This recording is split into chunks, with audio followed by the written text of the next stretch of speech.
কৃষ্ণ। আজকে আমরা একত্রিত হয়েছি এখানে যে প্রতিবাদ জানানোর জন্য বাংলাদেশের টিপুচন্দ্র দাসকে যেভাবে হত্যা করা হয়েছে সেটা কোনো মানুষকে কেউ করতে পারে, কিংবা আরো মানুষ যারা তাদেরকে মানুষ বলে দাবি করে, আমি তো মনে করি তারা মানুষ না।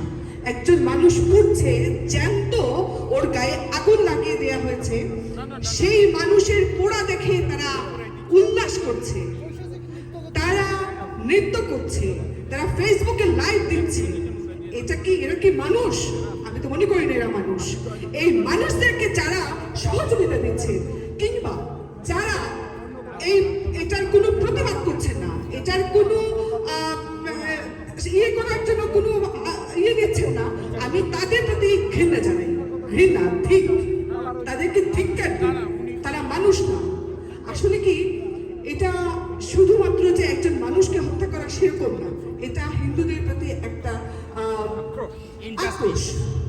যে আক্রোশের দ্বারা তারা বোঝাতে যাচ্ছে দেশ ছাড়ো, দেশ ছাড়ো তোমরা।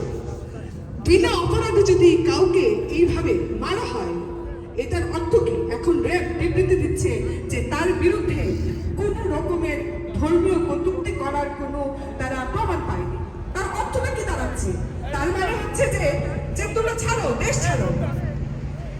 আমি সকল সনাতনী হিন্দুদেরকে বলবো, প্রতিবাদ নয়, প্রতিরোধ করে দেবো। প্রতিবাদ নয়, সেই তো আমাদেরকে মারছে প্রতিনিয়ত। যে সরকারি ক্ষমতা আসে, প্রত্যেকটা সরকারি হিন্দুদের উপর অত্যাচার করে, হিন্দুদের যত কিছুই হোক কোনো কিছুর বিচার হয় না, সেই তো আমরা মরছি। আমাদের ঘরে ঘরে আগুন দেওয়া হচ্ছে, আমাদের মা বোনকে তুলে নিয়ে যাওয়া হচ্ছে, কিসের বিচার হচ্ছে? কোনো কিছুই হচ্ছে না। তাইলে কেন আমরা প্রতিবাদ করবো? আমরা প্রতিরোধ করে তুলবো। সকল সনাতনী হিন্দুরা যদি আমরা এক হই, তাহলে আমাদেরকে কেউ আটকাইতে পারবে না। কিন্তু আজকে আমি যেটা দেখতে পাচ্ছি, আজকে যদি আরো লোকজন হতো, কেন আমরা একসাথে সবাই হই না? প্রত্যেকটা মানুষ যদি এখানে আসতো, আমাদেরকে আটকানোর ক্ষমতা নেই কারণ।